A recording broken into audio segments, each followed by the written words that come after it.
Oh no, mute. Mute. There. Hello, everyone. Yes. You see, everything's going well. Yes. Look at that. Everything's going well. All right. So, yes. Hello. I've got all the things here. Look at, Gatherism. Ooh, Wanderers. Ooh. Ooh, Pariah. Ooh, Red Witches. Alright. So, oh no, is Echo back? Should be okay. Is it back? Let me see. Should be okay. No, it's picking up an echo again? Hold on, let me see.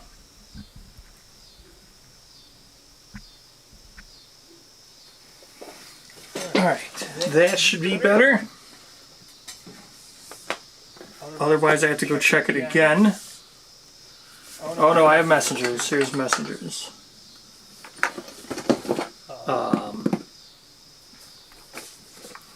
So, should be better. Perchaps. Otherwise I have to switch.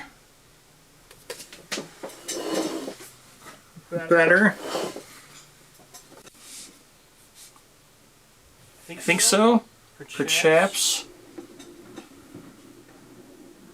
Alright. Let's get some stuff. So, look, I already have it open. Oh, it is still there. Alright. Let me see. The only other thing I can think of is 1 second. Let me check this one thing.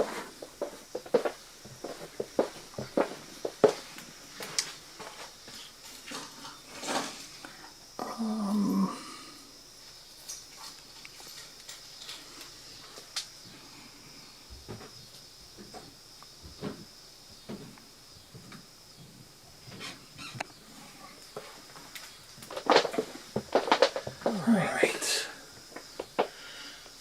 Let's try this. Alright. Did that help? Did that do it? Either it's muted now, or the echo's fixed. We'll see. It's gonna be one or the other. Yeah, I just went and looked. So either the echo's fixed or it's gone. Echo's gone. Good. Okay. All right. Yes, it was the same thing happened before. This like thing, the thing I use for green screen has a mic on it, and sometimes like even though I turn it off in OBS and tell it not to pick up from it, it still does it. But now you can see I kind of messed with it. Yeah, well that's the green, I just messed with the green screen, trying to make the mic go away. Yeah. Hold on, now it's got to refocus. So let me see. That should refocus it. Yeah, there it goes. Okay, refocused. It's because I had to touch this cam. This camera has a mic in it. For whatever reason, they decided to make this green screen camera with a mic in it for whatever reason. So, yes, let's look at false messengers. So, we will go with... So, false messengers. the white box. I just posted all this stuff in the spoiler section, but here's how False Messengers works. You get these pillar cards. Hooray, pillar cards. Oh, I do not have Percival or Fade right now. It's the other two pillars. But, so you get this pillar card. It adds the settlement event, which we'll go over here in a second. And then all disorders with the messenger keyword get added even before the event. So the event's at year 5, but even before the event here, you'll have all the disorders. The disorders are kind of crazy. So there's 4 disorders that come with it. We'll do 2 at a time. Got Struggler and Intrepid. Struggler first is gain the binding chain. All weapons in your gear grids gain sentient. That's the disorder that you get. So, as you can see, all that's not super great. All weapons in your gear grids gain sentient. The thing about the gear grid is, remember, Fist and Tooth is not in your gear grid. It's outside your gear grid. So you can still attack with Fist and Tooth because it's not in your gear grid. Even though it's written on there, it's not part of it. And then you got Intrepid here, where you gain the Shield of Courage. During the Aftermath, gain 3 Courage. Then, if you have 5+ Courage, you set off on a journey, never to be seen again, and then dead. So those are 2 disorders of the 4, and all 4 of these get added when you use this pillar. Then you have Martyr and Anachronistic. So Martyr first. Martyr is you are guardless, just permanently. And when you die during the showdown, nominate another survivor on the showdown board to gain this disorder, which is crazy. And then Anachronistic, you do not gain the benefits of innovations, which is access to the survival actions, survival limit, departing bonuses, endeavors, etc. The etc. is doing a lot of heavy lifting there. There's so much that you gain from innovations that I don't even know. It would take forever to go over how many different things, but that's like it's a paperwork nightmare to figure that one out. So then, those are the 4 disorders. You get the patterns. What do I think about the Messenger's content? I do like the Messenger's stuff. The disorders are kind of ridiculous. So here's Spiral Mask and Binding Chain. It's just Perfect Bone and a Skull. These are really cheap because you can get them very early, like Lantern Year 5 or whatever. Then Binding Chains cost an Endeavor and 2 scrap. And these are regular patterns, not seeds, obviously. So once you get the disorder, you just get these forever. They all have a crafting limit of 1. 3 strange resources, so that could just be 3 herbs. And then an Iron and a Perfect Organ for the Shield of Courage, which is the most expensive one. Next, we have the gear that comes with them. So first, let's look at Binding Chain. This is the one that has the disorder makes everything sentient. Sentient gear that this points to can be activated without being insane. On arrival, gain +1 accuracy token for each sentient gear in your gear grid. This is going to be crazy because you want to be carrying around multiple weapons, which normally you don't want to do. So I guess this is better on paired. But then even if you're using paired, you can only point to one of these at a time. This is like Rebar Plus, in my opinion. Yeah, they're really cheap because you could probably get them like year 1. Or well, you could get them year 1, not the prologue. Well, I guess you could get them in the prologue too, but like you could get them the first time you ever go out and hunt. So they got to be pretty cheap. But yeah, so that's the sentient stuff. This is like Rebar Plus. I don't know if I would ever use this. I guess You would craft this if you had that disorder on someone really good and you wanted to continue to use the disorder. Basically, this stuff helps with the disorder, but you don't really want to use those survivors because those disorders are really harsh. So yeah, that's the... this next one is the Martyr one. This is the one that makes you guardless. So this is accessory, which is nice for the head. So nice early game stuff, accessories for the head. When you die during the showdown, place 2 tokens on this gear and give it to another survivor. While you are guardless, you have +1 luck for each token on this card. So it's basically 2 luck tokens, basically. Because it's on the gear, you can't really lose the tokens because the gear has it. And the tokens are permanent, I guess, because it's when you die. So you need to die to get the tokens, and then you need to pass it to someone else, and then they get the luck. This is like so crazy. I don't know if I would ever use this ever. I guess bring it to something you think you're going to wipe on, like a butcher, which is probably why this like is associated with the butcher mini. But yeah, it's actually really bad for butcher. What am I talking about? Because you don't need luck for butcher. Yeah, I don't know what you would ever use this for. I guess if you're dying. I guess, yeah, I mean, I guess if you're, hey, I mean, DI3, here you go. If you're going to be murdering and killing people with DI3, this is great. So, other than that, I don't know why you would ever use it. Yeah, that's true. Wait, yeah, actually, this is great for DI3.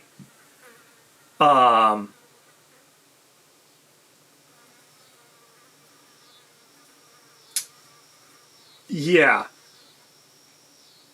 This is...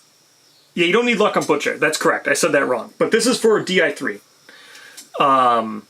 Basically, because the luck is permanent, it isn't like deadly. So it just says you have +1 luck. So this would count for permanent stats if you DI3'd. So, yeah, I guess you would put this on someone who died. Or you'd put this on someone, you'd kill them, then you'd put it on someone else, then DI3 that person as well, and you could get more luck. It's so crazy. Or you... Yeah, you need DI3 and be guardless, or you use this, put it on someone else, then you deflower them. So the luck, because the luck is permanent, so if they were to die during the showdown when they had that, they'd have that luck. Either way, it's so crazy. Next we have Shield of Courage, which is Deflect 0. Irreplaceable. When you deflect with this, erase any number of filled courage boxes to increase the deflect by 1 for each box erased. This is like the best messenger gear. It's also the most expensive messenger gear, but you can deflect with it and then erase any number of filled courage boxes to then, you know, like, make deflect ridiculous. This is really good because you don't need to have it on that person with the disorder to use this. So getting this disorder, making this, and then passing off. Yes, the shield is very good. The shield is very, very good. This is like a lot of knowledges where like the knowledges and stuff are not as good on the person who has the neurosis because the neurosis has a downside to the knowledge. So if you can get that knowledge off of the person with the actual philosophy, like DI3, then you don't need to worry about the neurosis. This is so much better when you get it off the person who has that disorder. And then just put it on someone who's going to keep gaining courage and not have to worry about stuff. So, and then you could just go to like the end. You could just go to a fight, erase all your courage, put this on someone with max courage or something. And get like Deflect 7 or something. This is insane. This is really crazy. So, finally, we have the first tree cudgel, which is Surpass 5. If your personal survival limit is 1, this weapon gains Devastating 1 and strength equal to your current lantern year. Is there something close to the mic? It might be a humming. Let me see.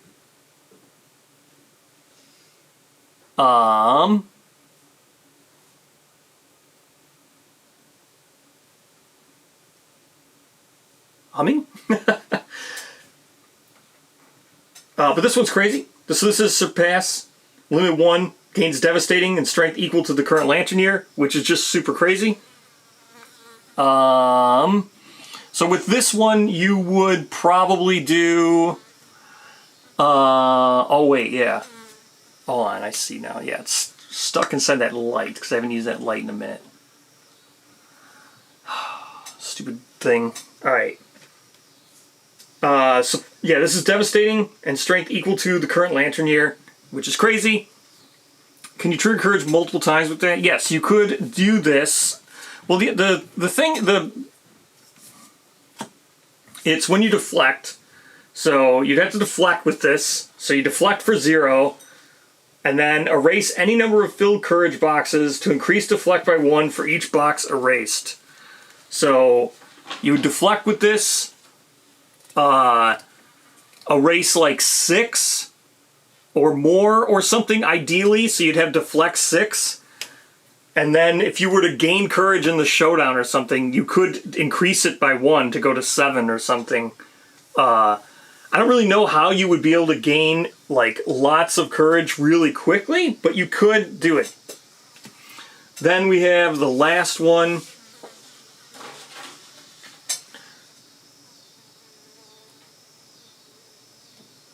How can you have a personal survival limit of 1 with the stick? So you have a personal survival limit of 1 with the stick because you don't, with the disorder, you don't gain access to innovations. So you're not gaining your survival increases via innovations. So you only have the 1 personal survival limit that you just have just via your naming yourself and via just what you have in general. That's never like said that that's how it works, but that's the only way I can assume, because it's always was assumed that the settlement started with a survival limit of 1. Just in general for naming the settlement, so you would have to, I guess that's not an innovation, is how it works. The fact that the settlement has a name that gives you a settlement survival limit of 1, that isn't an innovation. So, next, let me see. That's true. Yeah, that's true. Survival of the fittest isn't an innovation, it's a principle. So it is just never active. If you have survival of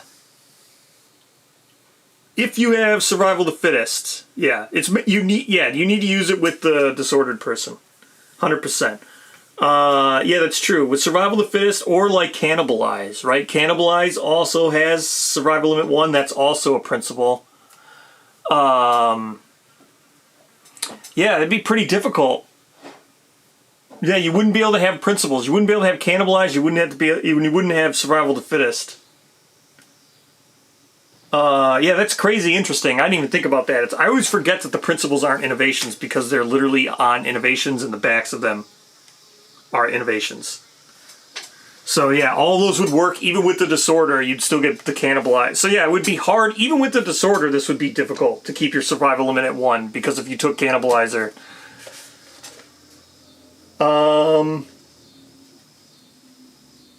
Doesn't 1 game over give survival limit? It does, I think. No, I don't. Does it? I don't think it does. Maybe it does. But yeah, let's do the settlement event. So the last thing is the settlement event for false messengers. Model cache. This is neat. This is just a settlement event. It gets added to the deck, as we see here. It's added to the deck, but then you also just add it Lanternier 5. So you could pull this before you get. Yeah, you could pull this before you get to even Lanternier 5. But basically this is just the tutoring mechanism for getting these disorders. So you nominate the most insane survivor, and they roll 1d10. So the first one gains the anachronistic, then struggler, intrepid, quixotic, and martyr. And then the 9+, a set of carved models depicts a host of uniquely garbed figures, all sharing the same visage. It is you as a master with a myriad of experience before anyone else. Gain 3 disorders of your choice. this isn't like restricted. The 9 Plus isn't restricted to gaining messenger's disorders. You can gain any disorder you want. Any 3 disorders you want is what I meant to say. So, yeah. So, that's pretty much false messengers. Now, the story with false messengers is confirmed that eventually it will be given to everyone in the card pack. I say eventually because it's not in the current card pack, maybe? But maybe it will be, maybe it won't be. Hard to say for sure. But that's false messengers. False messengers, I just posted that in the spoiler section as well, because false messengers, in my opinion, is a white box, but whatever.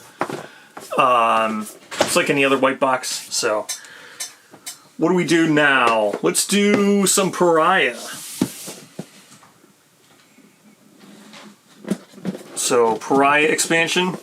As I said, it's the next card pack is when everyone will get false messengers. I think false messengers is pretty neat for what it is. I think it adds a lot to the game with a very small amount of like actual things. With just a settlement, 4 disorders, and some patterns, it's pretty cool. So yes, let's do Pariah. Now, alright, I'm going to clear this up. I will not, as you can see, I've already opened these two, right? I've already cut the boxes open, so you're not watching me cut stuff. And you can see here, I've already taken stuff out. So like, here's Red Witches, here's Pariah. I've already taken the books out. I've already unboxed like everything. So I wouldn't be doing it literally on camera. So you can see all my cards are already open here. I'm not going to be pulling the plastic off, the wrappings.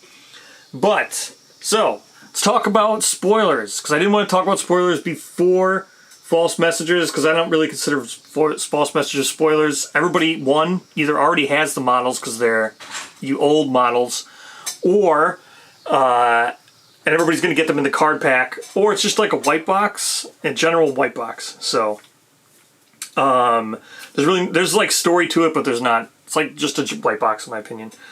So now with the expansions, I'm going to talk about things and show things. What I'm not going to show is hit location cards. I'm not going to show AI cards. Because I don't want to ruin the blind fight, one for myself, which, I mean, I've already seen some of the stuff because I've already went to Gen Con and saw, like, the fights, so, but I haven't seen, like, every card. Plus, I have to sleeve them still, so I'm going to see them anyway, but I'm not going to show that stuff. I'll show the gear, we'll talk about the gear, I'll explain how we get the gear and what stuff is used for, because I've already read the books, so, but I will be showing gear, and I will be talking about mechanics, alright? So, again, I'm not going to be talking about the fights. I'm not going to spoil the fights. I'm not going to talk about story events in the book. I'm not going to show that stuff. I'm just going to show disorders, fighting arts, knowledges, secret fighting arts. We'll talk about that stuff. So, yes, it's red. It's very red. The Red Witch box is very red. I don't have anything red here in the back. But yes, it's very red. Alright, so we're going to talk about Pariah first.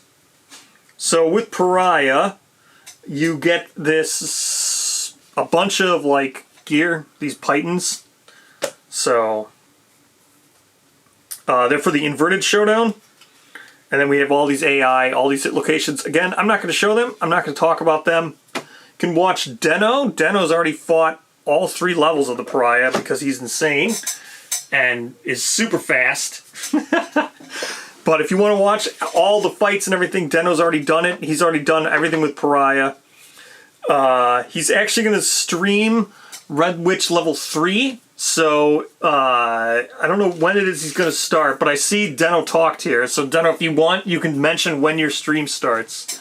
And everybody can go watch the level 3 Red Witch fight. Otherwise, I'm going to end stream and then try to do it right around the time Deno said he was going to start his, which I think is like 45 minutes. So, I'm going to try to be quick here.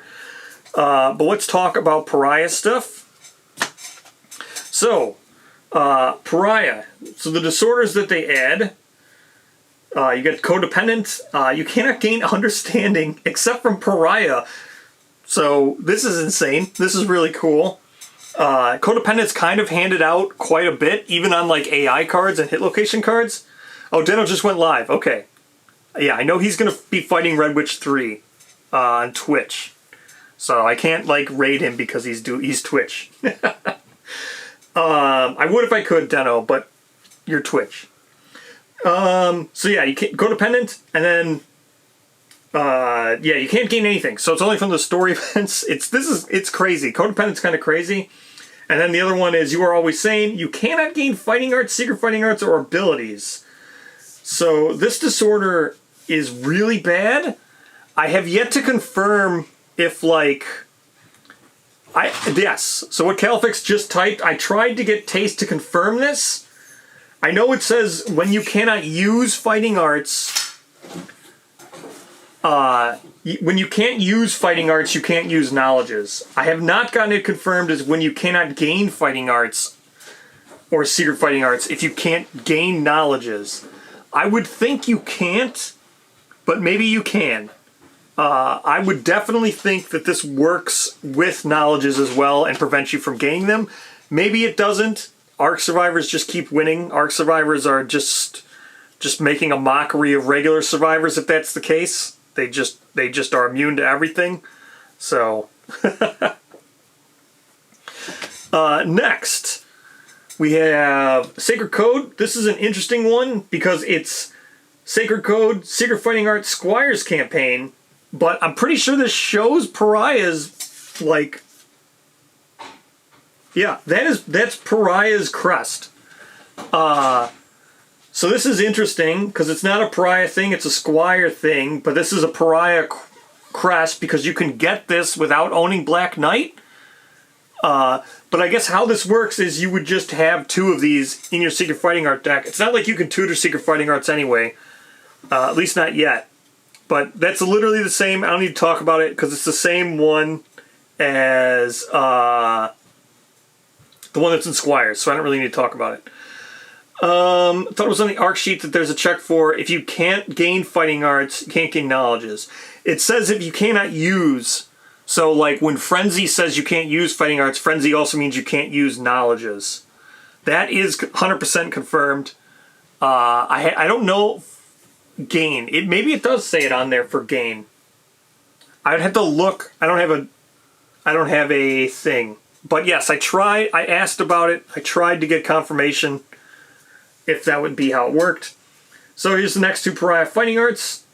These are regular fighting arts. When you gain an attribute token, you may flip it to the opposite side. Limit once per Lanternir. This is really good. This is very good. Inversion is just very good. Such a good fighting art. Free Climber. This is like an insane fighting art. Your Fist and Tooth gains Refined and the climbing keyword, which is crazy because as we just talked about, Fist and Tooth isn't in your gear grid. Yeah, Fist and Tooth isn't in your gear grid, which we were just talking about.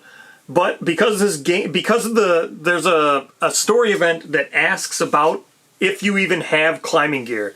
It doesn't say it's in your gear grid. It just says if you have climbing keyword. So Free Climber is absolutely amazing. Your Fist and Tooth gains Refined and the climbing keyword. Fist and Tooth, forever keep winning. Free Climber is absolutely insane for a regular fighting art. Next, we have the innovations. I'm not going to talk about the innovations. The innovations are neat, but they're pretty spoilery for what Pariah does, and I don't want to spoil too much. Again, I just want to talk about the gear and stuff. We can talk about his secret fighting art. Think about if you had Flower Knight or Dung Beetle Knight or Overwhelming Darkness, you turn the negative token into a positive. Yes, you could do that with lots, even with regular Overwhelming Darkness, yeah.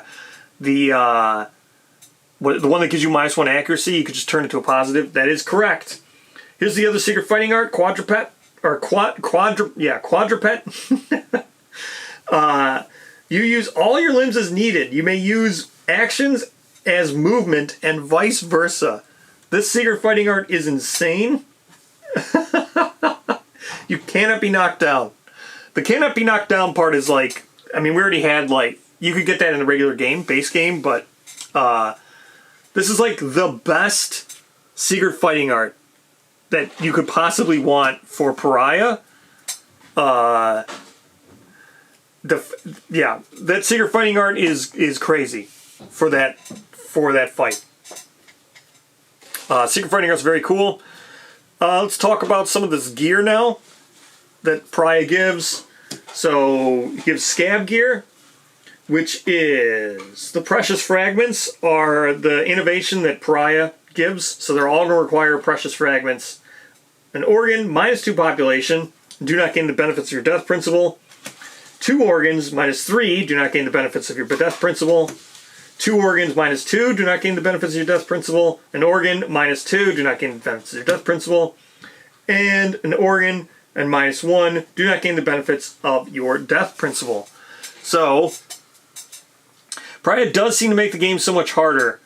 The inverted Pariah seems to be very ridiculous, in my opinion. Very ridiculous.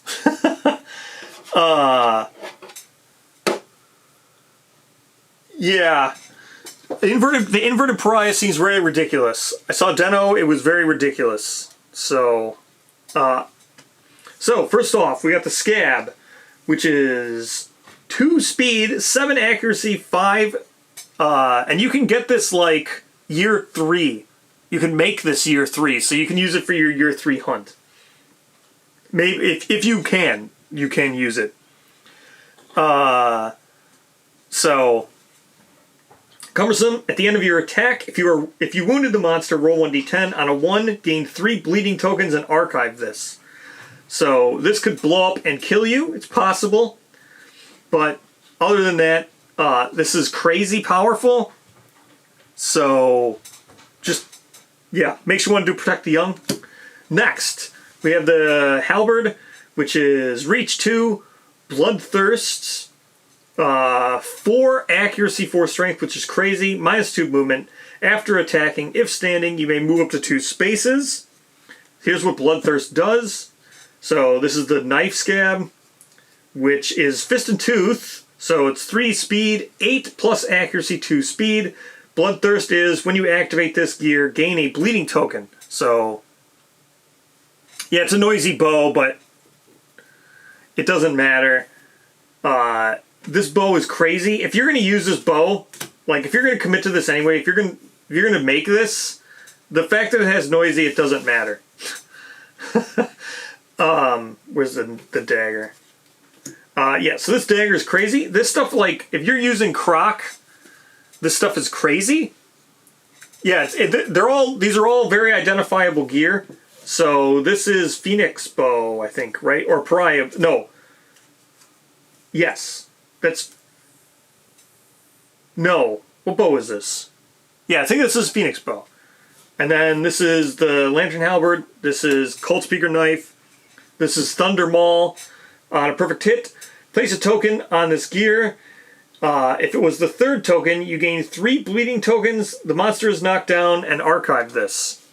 So, kind of crazy. And then this one is Twilight Sword, which is Sword Scab. Is not a sword, which is so funny to me because it's called Sword Scab.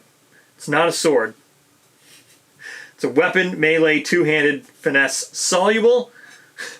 Not a sword. The funniest part about this is Twilight Sword, and Twilight Sword also isn't a sword. So this is just so hilarious to me. It's the Squire's bow. Yeah, that's right.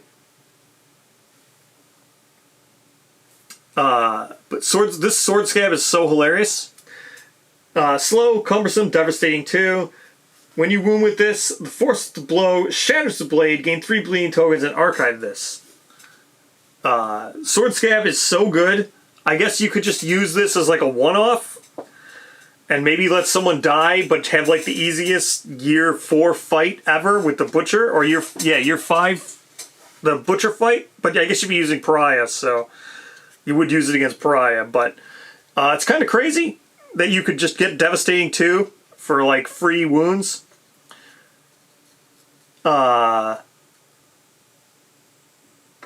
yeah, I haven't sleeved my cards yet. I will sleeve them. Mostly the reason why I haven't sleeved them yet is because I use the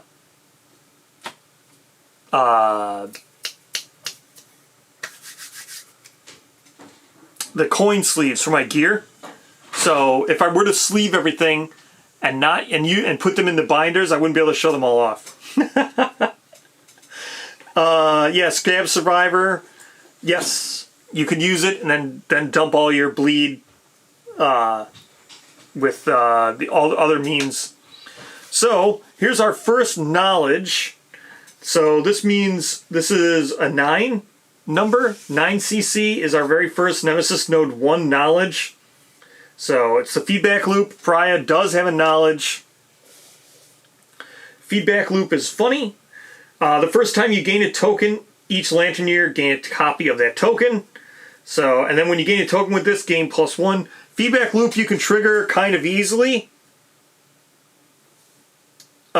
Yes, I also don't store anything inside my boxes. So I don't...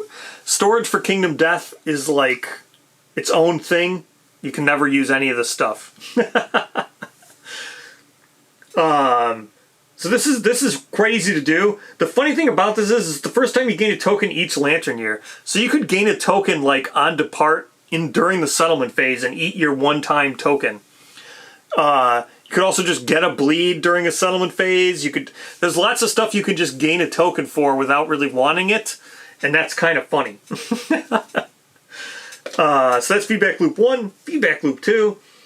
When you gain a token, you may gain a copy of that token. Limit once per Lanterneer. This one lets you choose whether or not you gain it. It's not automatic. The first time, it's automatic. And then Feedback Loop 3. When you or another survivor gains a token, you may gain a copy of that token. So that one's really good because sometimes there's really rare tokens. Are really rare stuff that's really hard to trigger. You could do it with another survivor and gain a token. So that's very good. So that's pretty much the Pariah stuff. Again, I don't want to go into too much about how it works. I'm not going to show a bunch of the stuff. But I'll show all the gear and stuff. So that's Pariah. Pariah, I'll probably talk a lot more about Pariah soon because I'm planning on starting a stream campaign very quick, like right away. I want to go right into streaming a campaign. So I might do a marathon stream too. So I might be talking about, you might be able to see a lot of these cards and everything pretty soon, because I think I'm just going to go right into a stream and just live stream a whole bunch. What should we do next? Let's do a Wanderer. Should we do a Wanderer? I don't have Hyperlight Drifter. I guess I just didn't get Hyperlight Drifter? Or they didn't send it. I gotta check my orders, but it wasn't on the order slip. And then I checked my backer kit, and it wasn't in there. So I guess I forgot to get Hyperlight Drifter? So I'm gonna have to pre-order Hyperlight Drifter. I'll probably do it right away tonight, but let's go Aeneas, shall we? I think Aeneas has been talked. I don't know what happened. I have no idea what happened with my Drifter.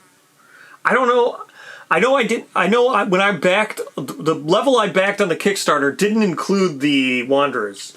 It just included all the new expansions. So then I had to go and add everything, like false messengers and stuff. I don't know what happened. I guess I just didn't add it, which is super weird. So yes, let's talk about Aeneas again. So yeah, I'll get Drifter as soon as it. I mean, I won't be able to do it right away, but I have 3 other Wanderers, so we'll be able to stream Wanderers. Don't worry about it. I wanted to start with Drifter, but that's okay. Let's talk about Aeneas. So I don't want to go into how Aeneas works. I don't want to talk about all that stuff. I think it's neat to see Aeneas. Again, if you want to see Aeneas, you can go check Deno used Aeneas. But Aeneas, maybe I'll start with Aeneas, so you'll be able to see how she works. So, the only thing I've done is all of the Pariah gear. That's all I've done so far, Jay. Which Wanderer are you picking first for the stream? Probably Goth. I'm probably going to use Goth first on the stream. I wanted to use Drifter, but I'll probably use Goth. So, Candy is the one that I want to do the edited videos for. So I'm going to start doing edited videos again, and Candy's the one I chose to do edited videos because everybody loves Candy. And with edited videos, you can do... The edited videos, everybody will be able to connect more with Candy. So Candy deserves the edited videos. So I'm not going to use Candy, but I will start doing edited videos next week as well. After the marathon stream, I'll go back to editing this next season. So I'll probably use Goth or Aeneas. I'm planning on maybe doing it Sunday or Monday, starting a marathon stream. So, let's talk about Aeneas.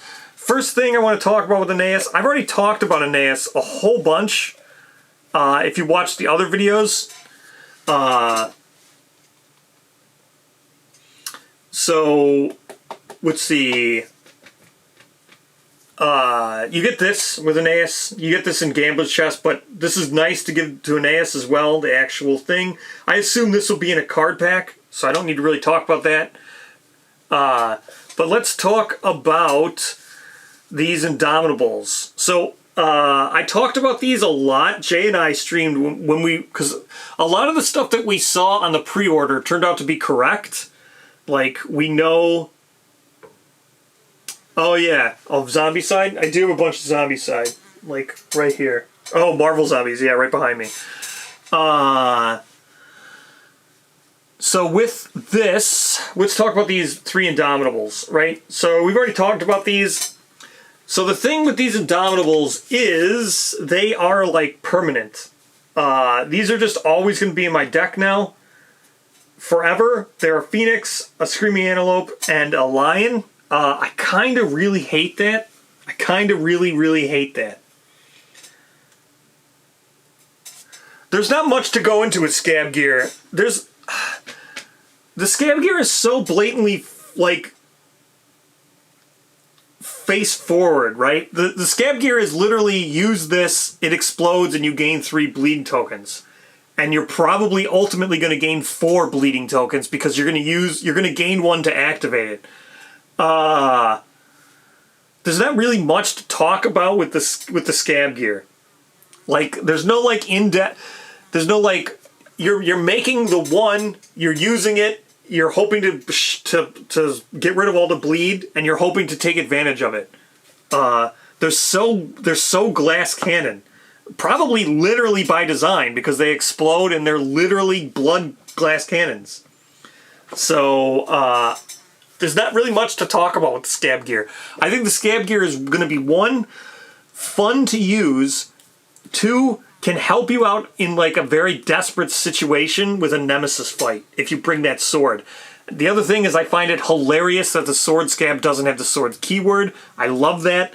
I think that's a reference to the fact that I always talk about how Twilight Sword isn't a sword, and the fact that it doesn't have sword gear. I love the fact that Scab Gear doesn't have sword gear. Other than that, I think the Scab Gear is, like, so easily... It's super powerful, but it has a huge drawback, and I think that's perfect. There's not much to talk about with the Scab Gear. Alright. So, these IRs are pretty bad. These are just really bad. We talked about this on the live stream. Cat Tongue is really bad. Like, this is really bad. There's just better Dung Beetle Knight stuff than this. Prime Beefsteak is, like, the best one, but it's on Lope, so that makes sense, I guess. This is just really bad. The Gleaming Gizzard is really bad. Not only that, this is just pack filler for when you want to draw a good IR. So a lot of this is just really bad. This is really bad. The fact that... those are really bad, but they are what they are. The best thing about them is it gives IRs to players who don't have IRs yet, who don't have the Gambler's Chest, and they can now use these. Because in the Gambler's Chest you would get IRs for Phoenix, and if you don't want to buy white boxes, then you have ones for these. That's the reason why they're added, and they're just not good. But what would you do with them? Basically, what you want to do with them is, well, let's talk about, this is the Secret Fighting Art. This isn't even Secret Fighting Art. This is just regular fighting art for Aeneas that's added in a non-Arc Survivor campaign only. And then you may consume a monster resource from node 1, 2, or 3 quarry monster, archive it, to roll 1d10. If the resource is indomitable, add +3 to the roll result. And then this one you can't gain the Secret Fighting Art, so this is just worse than the knowledge, just in general. Even more so that it's worse because arcs don't really need that help. Arcs are already super powerful. I don't know why so many things just really love just crapping all over regular survivors, but this doesn't even let you tutor the fighting art, the Secret Fighting Art. So the fighting art is worse. So here's the knowledge. Consume 1, gain the monster's Secret Fighting Art. Consume node 2, fighting art. This one is consumed up to node 1, 2, or 3, 10 plus, gain the fighting art. So, yeah, the fighting art's pretty bad, which is a shame, but it is what it is. Here's the Secret Fighting Art for Lope. This is the first Secret Fighting Art for a Lope in the game, so this is good. If there's ever another way to get a Secret Fighting Art from Lope, this is a good one. All hearing knockdown survivors stand and gain plus monster level insanity. If you are adjacent to the monster, it gains a flinch token. Limit once per round. Flinch tokens are insanely powerful. So, this is great. Flinch tokens are insanely powerful. When the monster when the monster with a flinch token attempts to perform a reaction, cancel that reaction and discard the token. So, absolutely insane. The only way to get this is via the knowledge. You can't even get the Secret Fighting Art any other way beside the knowledge, which is so wild to me. The knowledge, that's the only way to get it. There's no other way of getting the Secret Fighting Art. It's only via this knowledge. So, the level 2 or higher. So level 2 lets you eat a node 1. If it's an IR on a 12 plus, you get the monster Secret Fighting Art. That's it. And then the knowledge 1 is a node 1, the 2 is a 1 or a 2, and then 3 are 1, 2, and 3. So the only way to get it is via the knowledge. Yes, you can't get this in core. I don't know why. Yes, you're 100% correct. You can't get this in core because this doesn't give you the knowledge, right? This doesn't give you the Secret Fighting Art.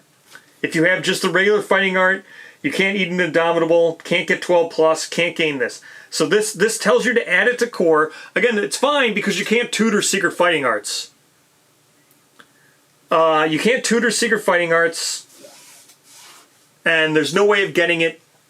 I can double check, sure, I will double check, but I've pretty much read most of Aeneas' stuff. I will double check here real quick.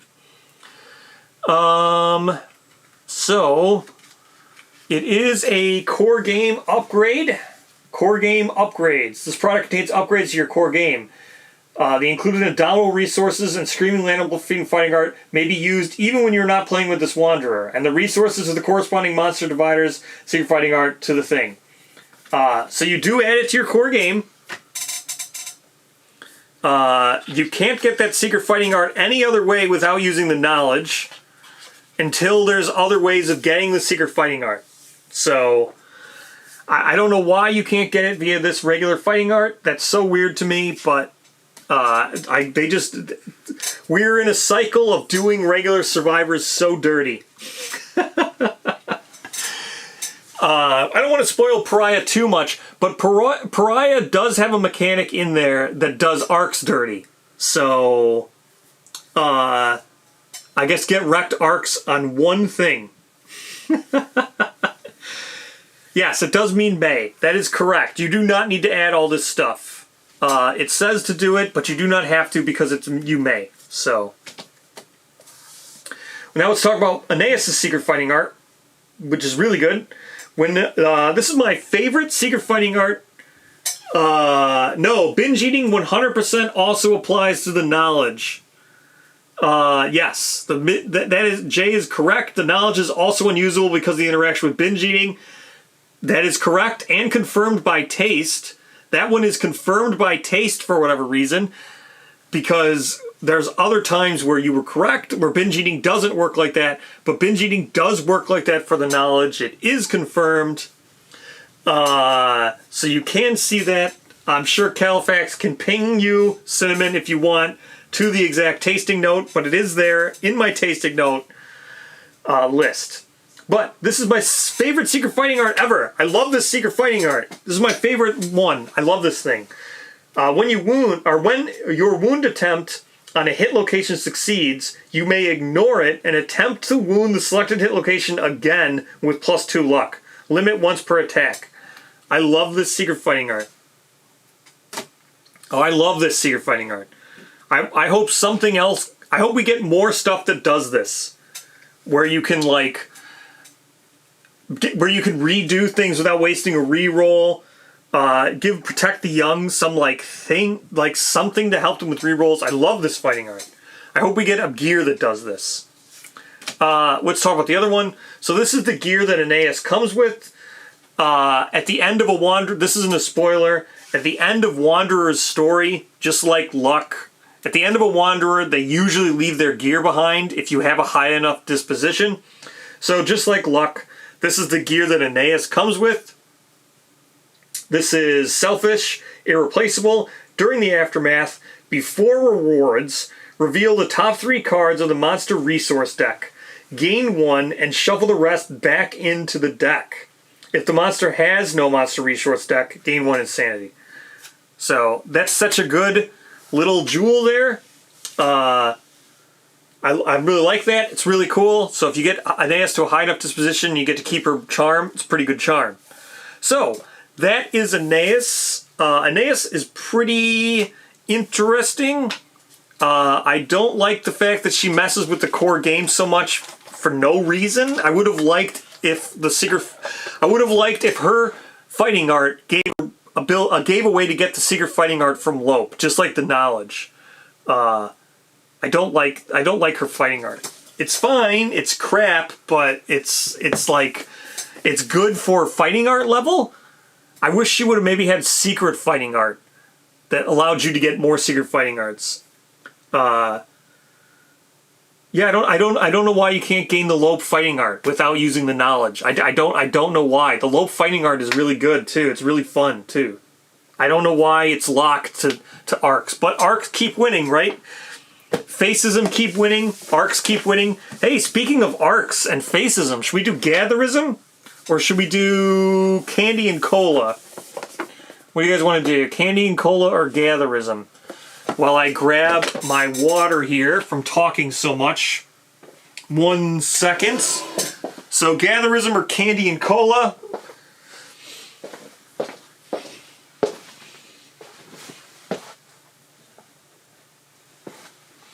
Gatherism or Candy and Cola?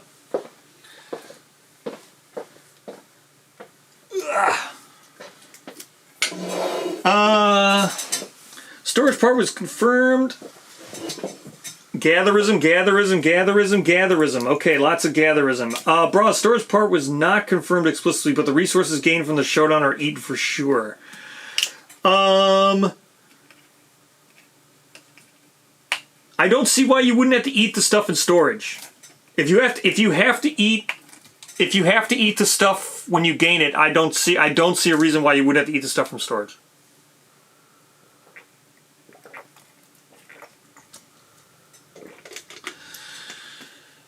All right, yeah, clearly no one said candy at all. All right, poor candy. All right, let's go. Gatherism, no one said candy. I can't believe that. All of you guys just saying nothing about candy? Oh my gosh. Also, fake unboxing, right? Guy already has everything like all opened. All right, Gatherism, let's go. Why, hello. All right, Gatherism, let's go. Let's talk about the knowledges first. Then we'll talk about all the other stuff. Gatherism is tier 2. It doesn't say it on the back. It says it right there. Tier 2. Tier 2 is, ooh, can I guess this off the top of my head? Someone will correct me. Is tier 2 16 cc? Right? I think I'm right. Tier 2 is when you get at 16 cc, or is it 15 cc? Either way, I forget what tier 2 is. Or no, it's 8. No, 8's butchery. I think it's, so it is 15, right? Well, either way. So this just, you can just do this with your regular, whenever you regularly add tier 2s to your things. I think it's 15. So let's talk Gatherism. We'll start here with the first one. Invasive 1. This is the tenet for Gatherism. During showdown setup, if terrain and deployment section instructs you to set up any random terrain, replace one with a Gatherism terrain of your choice from the terrain deck. Isn't it 13? Is it 13?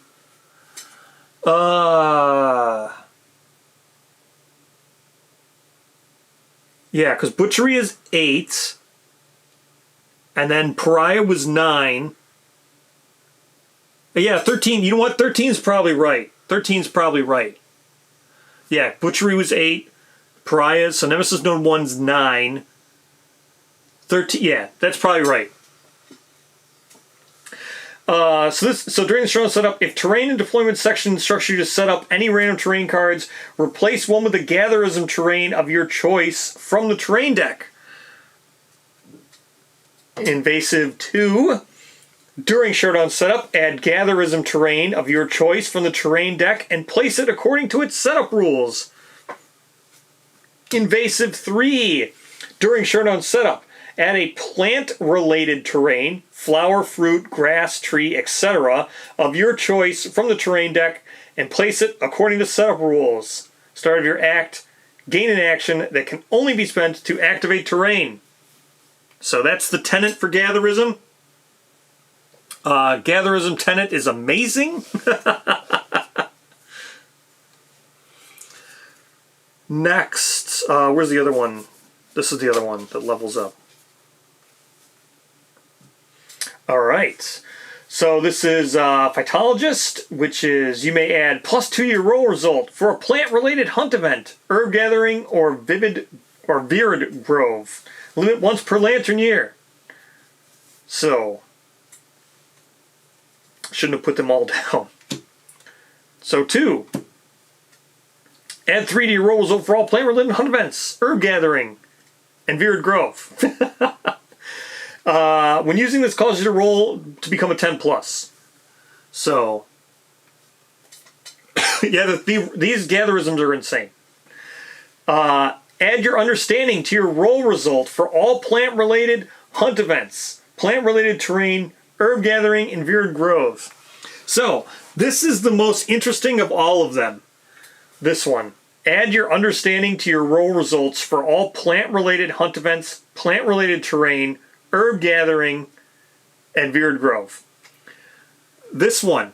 I don't know how this works. Califax can go ahead and take a crack at it.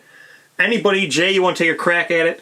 I don't know how this works with herb gathering, but I think this just means that you're never not going to get that 75. Because if you're adding it to all your roll results, and you roll like 4 dice, and you add like 8 to each of those dice, you're easily going to roll like 20 plus by yourself, if that's how this works for herb gathering. Unless it means that you're only adding it to the roll results of when you're exploring, right? Yeah, I don't know how this works. I gotta ask, because that's probably how it works. You just add it to even your roll results. You could roll like 4 dice and get like a 20 or 30, no problem, I think. It's kind of nuts. That is how it works. I think that's how it works. Next, let's go with this one, the most interesting of all. You are attuned to the voices of the world. When a monster is on or adjacent to terrain, you may dodge hits from it as many times as you like each round without spending survival. Adding it to the total of your roll. But each dice is their own thing, because remember, if you ever have dice that equal each other, if you ever roll the same number,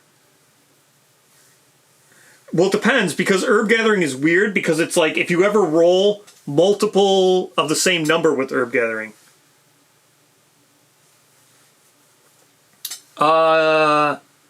Yeah, it's your roll result. It's not your, yeah. Either way, Flora Fantasia is insane.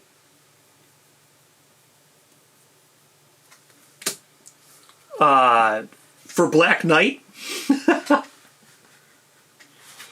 Black Knight is like so for Black Knight with Flora Fantasia, all those pots are considered terrain according to the rulebook.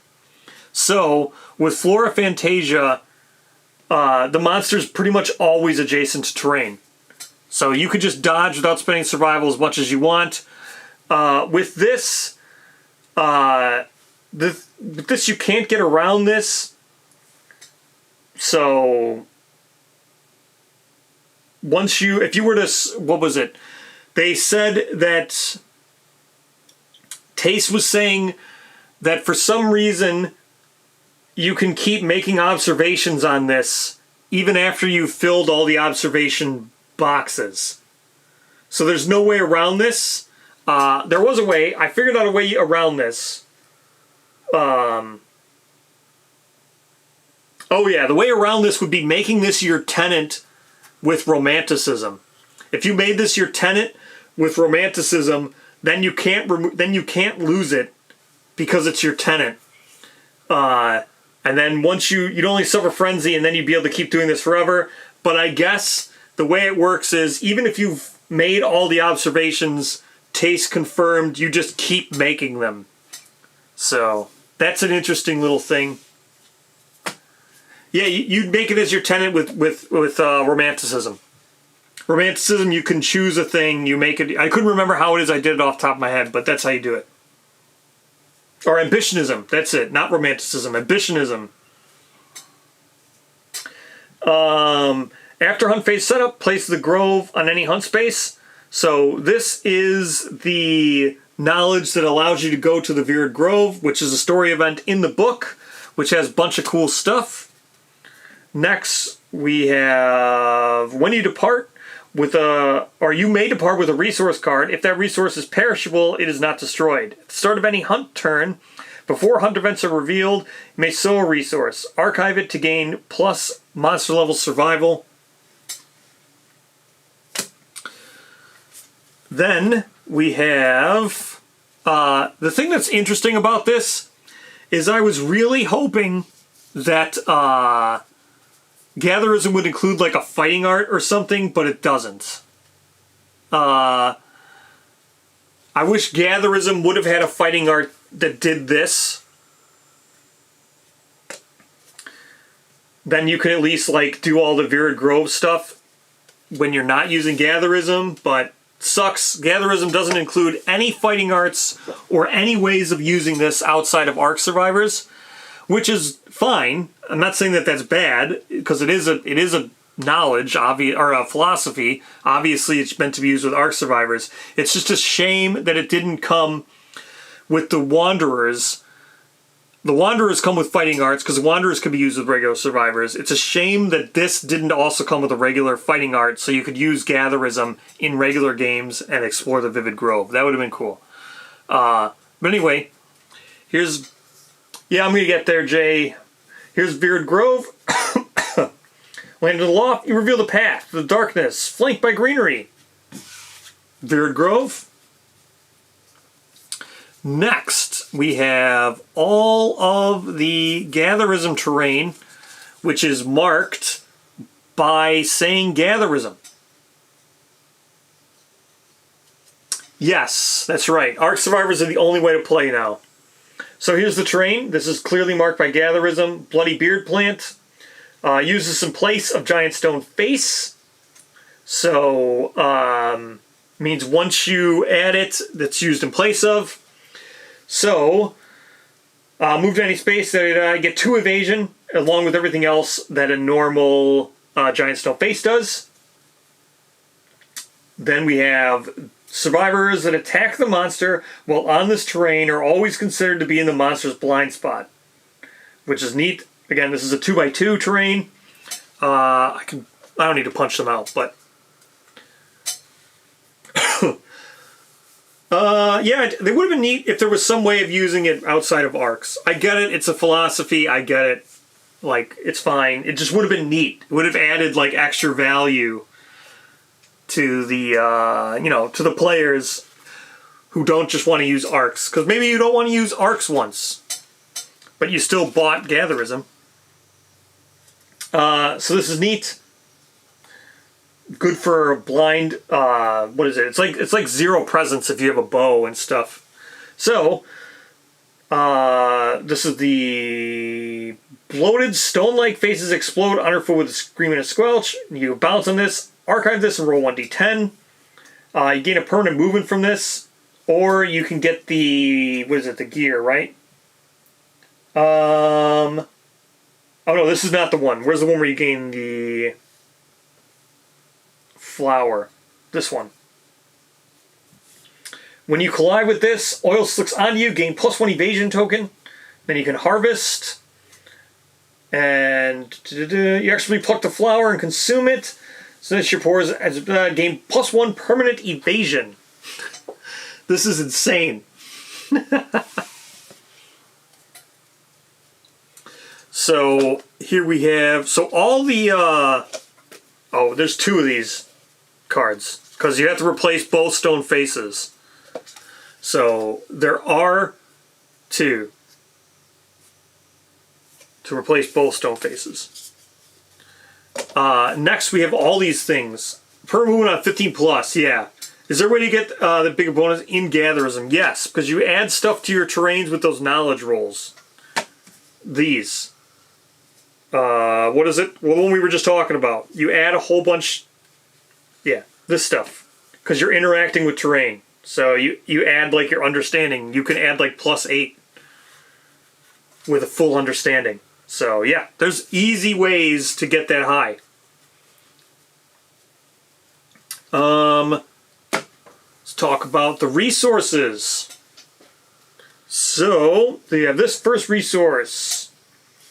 This blob, archive this to inflict an automatic wound against a monster within 3 spaces.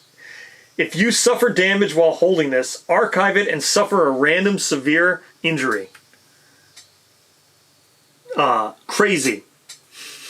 This is so crazy. Next we have the Dreaming Baneberry, which is so cool. Perishable consume and archive this to gain +1 hunt XP and 4 luck for your next attack this round. The Milkweed. At the start of your act, you may archive this to remove yourself from the showdown board. At the start of your next act, place yourself on an unoccupied space on the board and archive a melee weapon or activate a melee weapon of your choice with +4 strength. So, very cool. Next, archive this during the showdown to gain 1 bleeding token and 3 deflect tokens. That's right, you can gain deflect tokens without deflect. So that means if you already were deflect 1, you could just archive this to give yourself 4 deflect tokens. But if you were to deflect 1 again, you would bring yourself down to 1 token. But it's neat to be able to gain deflect tokens without actually having to deflect. Next, we have the Basil. This cannot be added to settlement storage. At the end of the settlement phase, archive and consume it to gain 3 survival. Last one, the Rattlegrass, my favorite of all of these. The Rattlegrass is amazing. When a monster would perform a reaction, you may archive this to cancel the reaction and have all non-death survivors suffer monster level brain damage. This is so good. This Rattlegrass is so good. Best resource to get from the Grove. So a lot of these resources you get from doing the Grove thing. So there's a story event in here, which you can see you just gain like permanent evasion and permanent movement. That's what the symbol is, this little permanent. But you can just gain resources with the Virid thing. So that's how you end up gaining them. Yes, the Grenade's a perfect bone. This one. The one that if you get hit with it, you take a severe. Yeah. It is perfect bone. It's also perfect fruit. So it's perfect fruit, perfect bone. But yeah, you can't get hit. If you get hit with it, it explodes, you take a severe. So next we have the gear. So the 2 gear in Gatherism are absolutely crazy. One comes from a pattern. The other one you get. So, this is 2 speed, 6 plus accuracy, 4 strength. But if you need the up puzzle, but if you have 3 green, which isn't hard to do, 3 green. Yeah, it's very risky. No, it doesn't trigger on the hunt. Doesn't it say you need to be attacked by a monster? Hold on. No, you could trigger it on the hunt. Yes. If you suffer damage while holding this. This is deadly and sharp. If the monster has a persistent injury in play, this gains devastating 1. This is amazing because it's a sickle and a scythe. Absolutely amazing. Best weapon. The bow is insane. So 1 speed, 7 plus actually 13 strength. It's irreplaceable, unique, range 7. Dims with repeated use. At the end of your attack with this weapon, it suffers -1 strength until the end of the showdown. Use tokens to track this. Yes, new gear for people with a bone. 100%. People with skull. Because these are both bone. No, it's not bone. This one's bone, though. This other one's not. Which is interesting that it's not. Because it's made of an arm. The bow is interesting. I don't know why you would ever use the bow. I guess the bow is really good if the less you use it. I don't really know how many times you would need to be using it because it only has 1 speed. So I think the bow is interesting. It's kind of sucks that it's 1 speed with 7 plus accuracy, but I still think it's interesting. So that is Gatherism. Yeah, I don't know what would happen if you had 14 tokens. I forget, there is something that checks for tokens, for how many tokens you have of something. It's not cumbersome. Yeah, and you could use arrows. That's true. You could use the Caterium, Giga Caterium arrows and just keep using the bow for 7 range. Yeah, it's very interesting at the very least. I agree. Yeah, there's something that tracks tokens. Regardless of how many tokens you have, there's something that's just like that tracks tokens. I forget what it is. So next, we have candy and cola. Or wait, no, we don't have to do candy and cola. So we can do Goth or candy. Right, we can do either one, Goth or candy. And then I'll do Red Witches. So which one, Goth or candy? Will I take a drink quick? Goth or candy?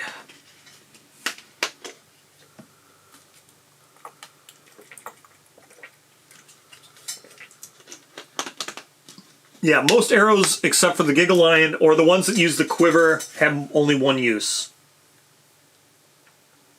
That is correct.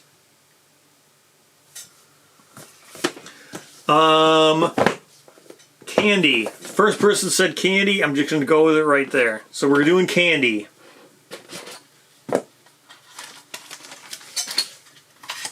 Candy is sick. Nope, first person said candy. Took the first one I saw.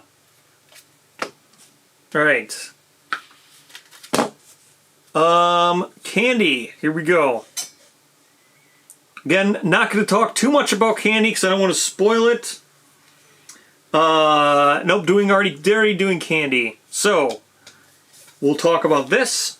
Trinket. Gear special rule. This gear is portable enough to carry without being an encumbrance. Survivor may carry up to one trinket gear outside of their gear grid. Trinket, best new gear word, or best new keyword ever. Best new ability, gear special rule. Gear special rule, best ever. So let's talk about candy. We'll do this first. So candy and cola. This is Phantom Friend. This gets added regardless. It's the same exact thing as Phantom Friend from Slenderman. So if you're using both, they both get added. Both, you'll have two versions of this in your fighting art deck, the candy and cola version plus the Slenderman version. But they're exactly the same. So it's neat to just have an alternate art if you want to always use this.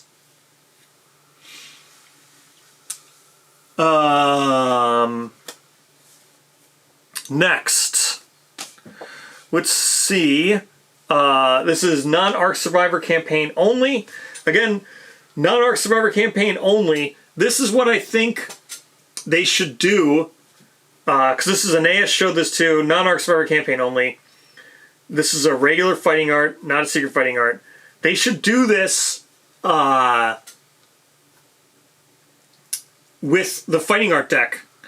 I think they should revamp the fighting art deck, like, with this, a lot of them having this tag on it. Non-Arc Survivor campaign only.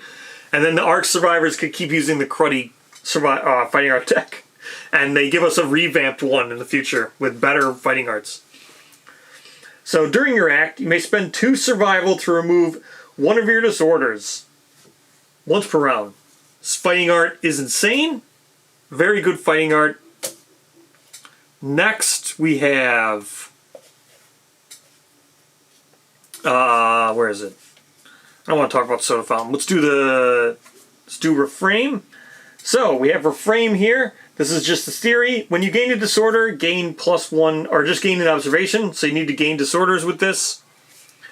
Then we have reframe 2. During your act, you may spend 2 survival to remove one of your disorders. When you remove a disorder, gain an observation. And then reframe 3. During your act, you may resolve, or you may move one of your disorders to gain 2 survival. Insane. Insane. That's all I have to say about this. Insane. Really cool. It's going to be hard to get disorders with her, but not that difficult. Next, we have the soda innovation. So the soda fountain innovation you get just for using Candy. Candy shares her cheer with the settlement. Other survivors may use Candy's gear. So once you gain this innovation, which I think is rank 2, let me double check that this is rank 2.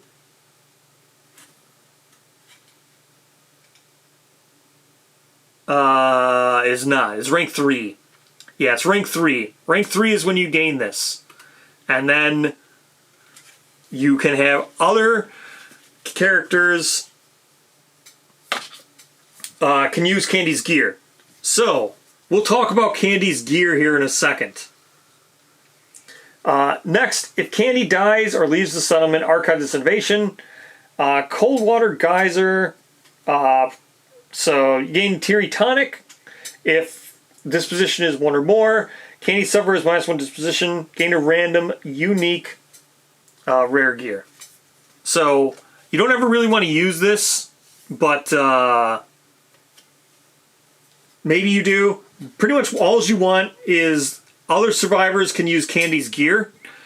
So, why would you want to use Candy's gear? Let's talk about Candy's gear. This might be the best gear in the whole game. Debating. It's very debatable how good this gear is. Where is her gear? There's a lot of tonic. Let me get through all this tonic, and then I just want to do her gear. Here's her gear. So, here's Candy's gear. This is what she starts with. First to heal, it's a dagger, savage, 3 speed, 7 accuracy, 3 strength. Candy comes Lantern Year 3, I think. I gotta double check. So Candy comes Lantern Year 3. She'll be using this gear. Let me just double check what year she comes. It's 2 or 3. Lantern Year 2. So Lantern Year 2 is when Candy comes. You'll have access to... She will be using this gear, Lantern Year 2. A 3 speed, 7 plus accuracy, 3 strength savage weapon. And after making a wound attempt with roll with this, you may gain a bleeding token to increase your roll result by 2. Limit once per round. Again, she has this Lantern Year 2. And then this. This item here. That anybody can use if you have that soda innovation. You may gain a bleeding token to ignore a hit once per round. Most insane thing I have ever seen. It's like probably best in slot for so long. I can't think of anything pretty much better than that for like so long. It's probably the best thing you'll have for like 20 Lantern Years. That is so ridiculously good. It's so good. It's so good. That alone, Gladiator Garb alone is so good. Especially Lantern Year 2. This is like gain a bleeding token to negate the entire, like, level 1 monster's entire turn. It's so insane.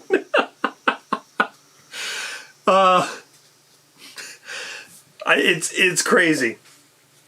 I think they thought that maybe you wouldn't bring bandages, but I don't know why you wouldn't bring bandages. Literally, like Lantern Year 3, you put this somewhere. You put someone with bandages, and they don't even need to attack. Just make sure they're getting targeted by the level 1 monster that you're fighting, Lantern Year 2, and you're just negating their hits. For like, this makes like the first 6 Lantern Years like so safe with any kind of bandage. Yeah, only Steel Shield is probably better. So yes, Jay's correct. Maybe if you got Steel Shield, like Lantern Year 2. It's insane. All right, let's talk about some not potions. Let's talk about tonics. Amethyst Splash. This is a trinket. It's unique. During your act, you may consume and archive this to remove 3 bleeding tokens and erase all permanent injuries you suffered this showdown. So good. Again, these are outside of your gear grid, but they still benefit from your affinities. So none of them are going to have any puzzle pieces because it doesn't matter. Citrine Brew. Trinket. During your act, you may consume and archive this to gain -1 movement token and the priority target token. So good if you're wearing that garb, Gladiator Garb. Emerald Dewdrop. Trinket. During your act, you may consume and archive this to roll 10d10 for each Lantern 10 rolled, +1 speed token. Monstrous Fizz. Trinket. During your act, you may consume and archive this to gain an additional act, pretty much. It's movement and activation.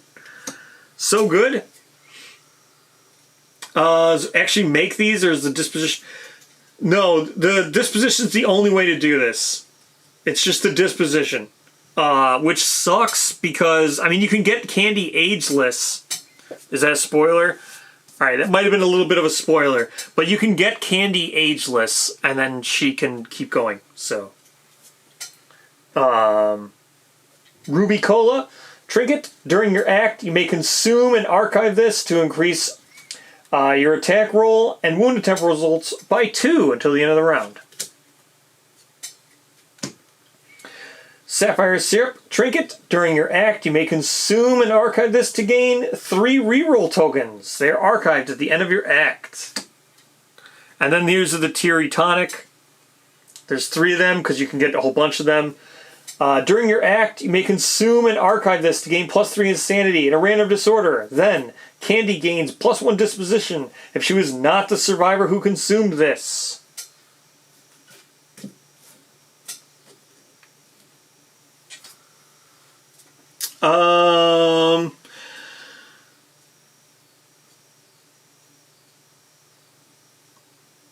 Yes. I'm probably just going to sleeve all these tonics. Probably. Because they're all trinkets. So you probably just want to sleeve them all and store them with candy. Because it's the only way you can get them is with candy. So just sleeve them all individually, store them all with candy. That's how I'm going to do it. That's pretty much it for candy. So, like I said, now we'll do Red Witches. Gladiator Garb. Easily the most broken thing I've ever seen ever. Not most broken thing ever, but like Gladiator Garb is like, it just makes Lantern, she comes Lantern Year 2. It just makes like, it just makes such a cakewalk. Lantern Year, I guess the goal is to make you push for fighting like more stuff, I guess.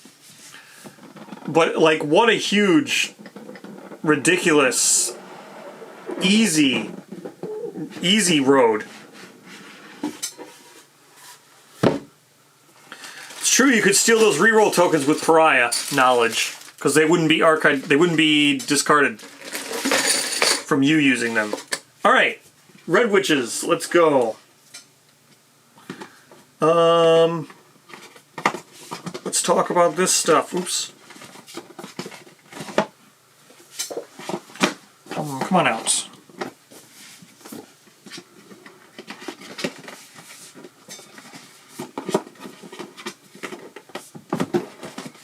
Okay, well, I'm already having trouble. I was going to say these things are so cool, but now I can see I'm having trouble getting them back out. There we go.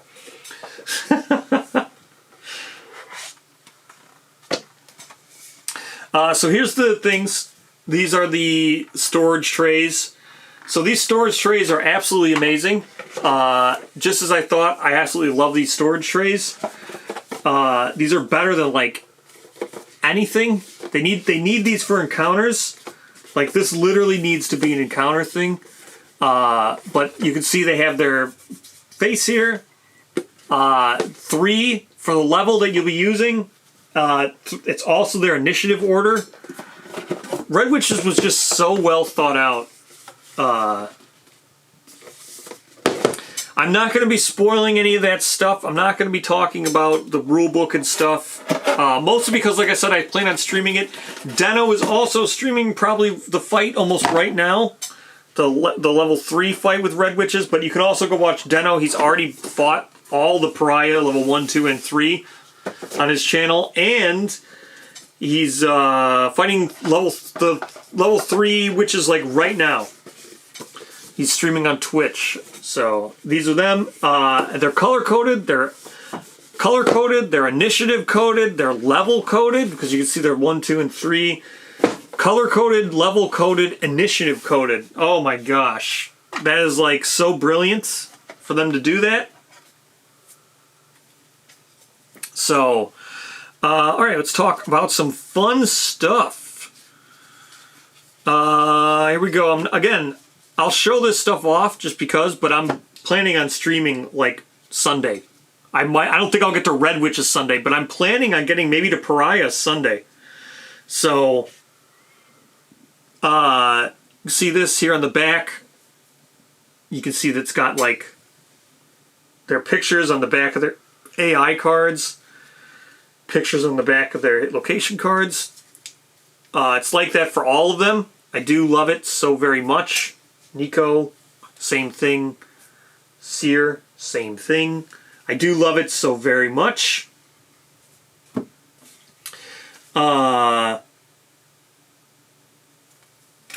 Let's go with same old story that we've been talking about. Look at this. We have another Red Witch Transcended Masochist, which is the same as this Transcended Masochist that's in Manhunter.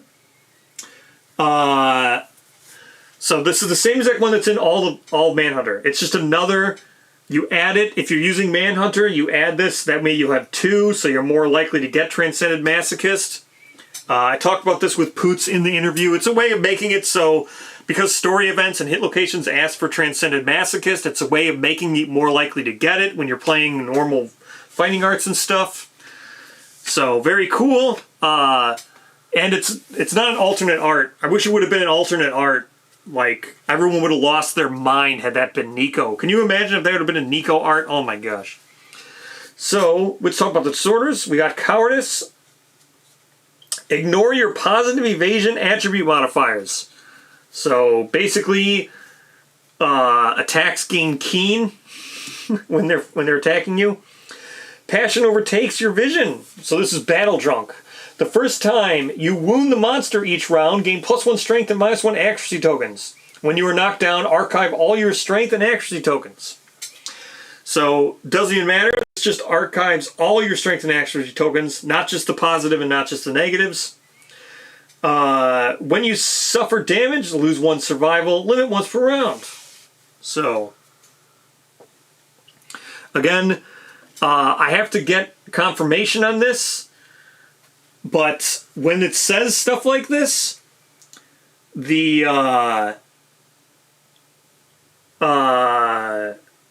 limit once per round. So this has been confirmed with the I don't know. Califax probably knows it, or someone knows it. The disorder, Bloodlust, the disorder for Croc, where it says when someone gains a bleeding token, you suffer frenzy, limit once per round. That has been confirmed because of the wording having limit once per round, that the disorder only takes effect in the showdown.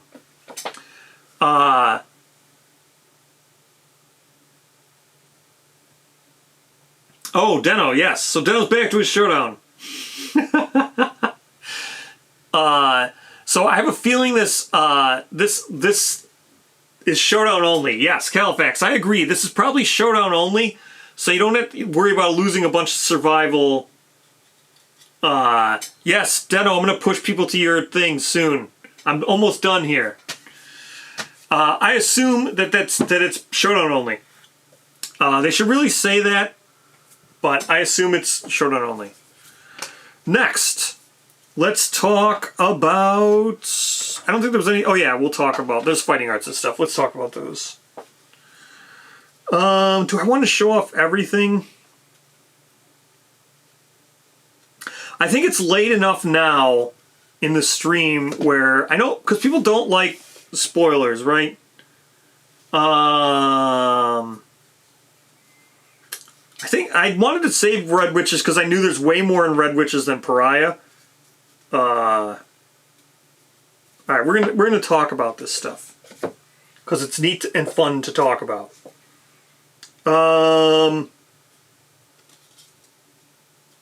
Yeah, we'll talk about it. So here's the story of Forsaker. This is a secret fighting art. This is one that's Brawl specific that you get from Brawl. You can get it from other ways, but when another survivor dies during the showdown, your attacks gain sharp for the rest of the showdown. While you are the only survivor on the showdown board, gain an activation at the start of your act. Crazy. Yeah, I let it go long enough without the spoilers. Next, Story of the Forged. When you suffer a random severe injury, gain the following based on its hit location. So, you gain the following. Amazing. The most likely here is the strength, which is fine. But, so good. Story of the Library. Eat History. During the settlement phase, you may return... you may return a consequence innovation to the innovation deck to gain the benefits of Age 2, ignoring once per lifetime restrictions. If you returned records, gain the benefits of Age 4 instead. So this is pointless on an Ark survivor. I have not planned out the nodes yet for what I'm going to do. Depends on how much stuff I can get painted. That will be what I do. But this has no benefit to Ark survivors because they cannot age, which I find funny. But, you know.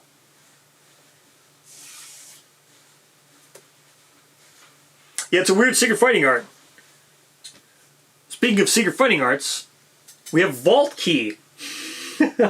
This cannot be removed for any reason. Gain 3 additional secret fighting art slots. You may have up to 3 more secret fighting arts than you may normally possess. So, secret fighting art slots, you can't age. Arcs do not age.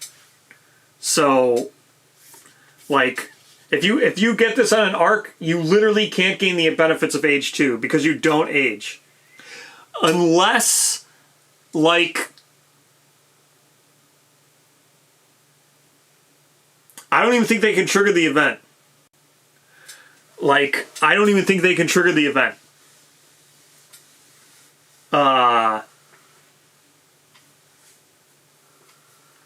From what I know, they can't even trigger the event.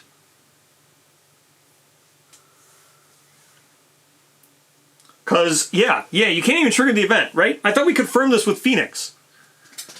Isn't there something with Phoenix that triggers ages? Like, it literally triggers an age event, and you can't do it with Arc. Right? It's literally the reason why they had to rewrite Saviors to work with Arcs. Right? Because it says when you reach not when you reach Age 2 or reach your milestone, you just can't even trigger Age 2. I'm pretty sure you can't gain the benefits of Age at all. Yep, so this is crazy. The Vault Key is insane. Gain 3 additional secret fighting art slots. What this means is you gain 3 more secret fighting arts than you normally possess. So with an Arc, this is insane. I don't even think you can age. I don't even think you can age at all. You'd have to look at have to go and look at the clarification that Taste said for Phoenix, because I'm pretty sure there's a Phoenix Hunt event that tells you to trigger Age 1 and 2, and you just don't. You just don't even age. When you gain Understanding, a wave of physical agony accompanies comprehension. Suffer that much damage to each hit location. But this is crazy. Vault Key is crazy. But like I said, there's some things in Red Witches that nerf Arcs. Or, you know, that don't help Arcs. Let's talk about... Oh man, should we get into Trick Transport? I don't want to talk about Trick Transport right now. Trick Transport's like its whole thing.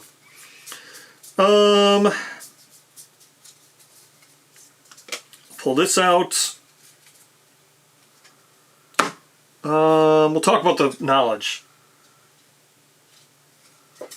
So here's Nemesis Node 2, which is 19, which is confirmed to be the same one that was in Survivors of Death 2, 19cc. But this is now the Red Witches, Nemesis Node 2. Joint Array, we'll talk about Joint Array. So Joint Array 1, it's just a theory. When another survivor with Joint Array wounds a monster, you gain 1. So you need to have multiple Joint Array. So now with Joint Array 2. When you attack, if another survivor with Joint Array has already inflicted a wound this round, cancel reactions on your first selected hit location. When another survivor uses Joint Array to cancel a reaction, you gain 1. And then Joint Array 3, the art on this is so sick. Yeah, alright, yeah, I thought for sure Taste clarified because it was something to do with Phoenix. I could have sworn it can't age at all.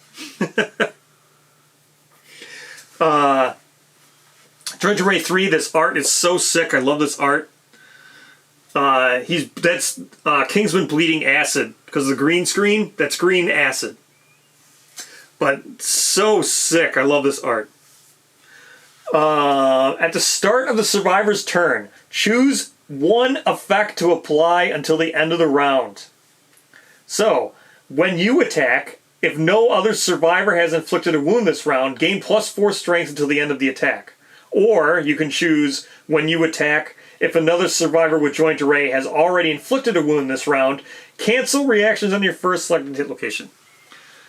Oh, so sick. This art is so good. But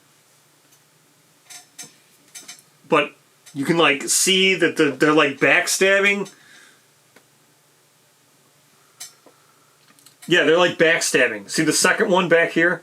So this guy's like coming down, this guy's backstabbing. That's like the... So this is the one that's coming in for the backstab. And this is the one that's jumping down. So joint array is someone jumping down, this one's backstabbing, and then 3 is them both hitting at the same time. Oh, it's so cool. The art, such a good knowledge, transition art. Yeah, 5's expansion. I don't know if you would, I don't think you would ever sculptor this. I mean, joint array is cool, but I don't think you would ever sculptor this.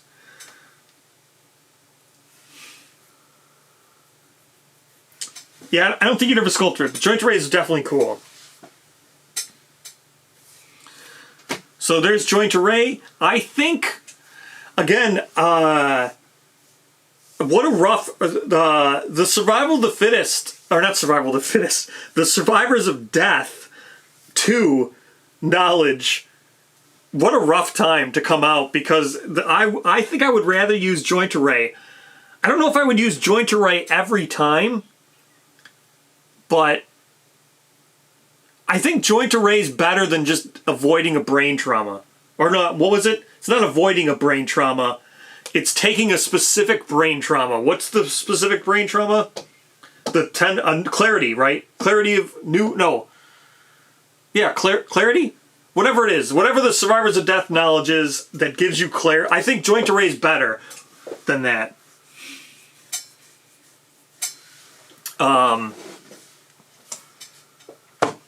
Rough times for Survivors of Death 2 knowledge. I still think it's good. I don't want to say the Survivor of Death 2 knowledge is bad. I think it's good. I don't think I would use joint array every time either. But I just think... Yeah, one also gives you -1 evasion, but, you know, that, I mean, speaking of minus evasion...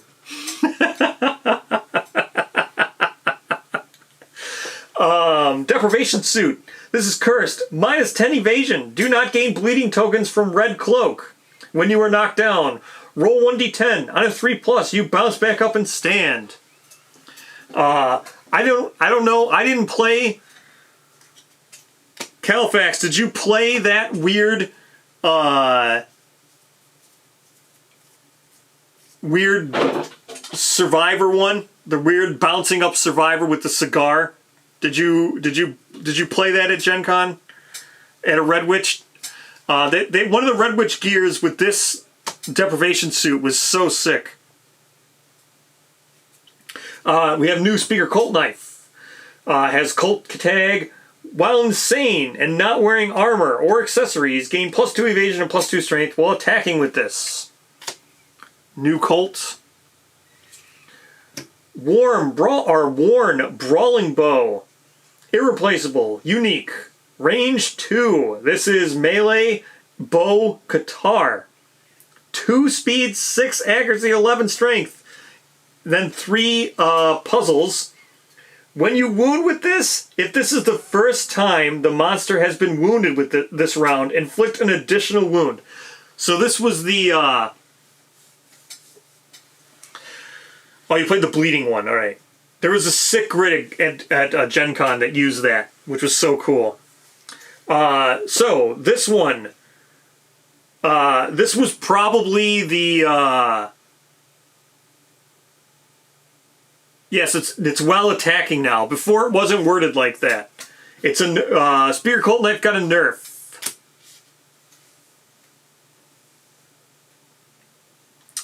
But yeah, there used to be a keyword that was on the Kickstarter. I forget what it was, but... Next, we have Worn Seeking Bow. Irreplaceable, unique, cumbersome, range 8s, 3 blue puzzle. When another survivor wounds the monster, this weapon gains savage and deadly 3 until the end of the round. I think this is okay.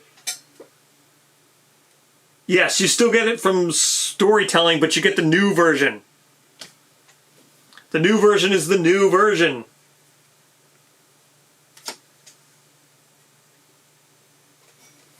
No, it's a nerf. Next, strafing bow. It's Nico's bow. Irreplaceable, unique, range 4. When you hit with this, you may draw hit locations from the top of the hit location discard pile instead of the deck. So, this is great because meta, you're never going to draw the trap with this, right? Because the trap will never be in the discard pile. But this is so good. But again, trap, never in the discard pile.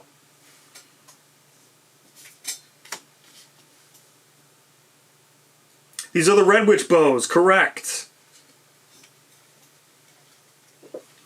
Next, we have the black and red armets. When you transpose with a survivor that is currently a monster's target, you may become the target instead. That's the helmet for the black and red armor. Go infinite speed, hell yeah. Black and red cuirass, whatever. At the end of your act, gain a -1 accuracy token if you do not already have one. When you are hit, archive a -1 accuracy token to ignore that hit. This is so good.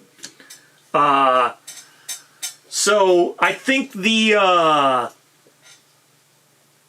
we can keep all this up because I'm gonna. This is how I would make this. I think I can fit it all on here. I think the black and red is good for. I think you put this one here, right? Yeah, I think it's like this.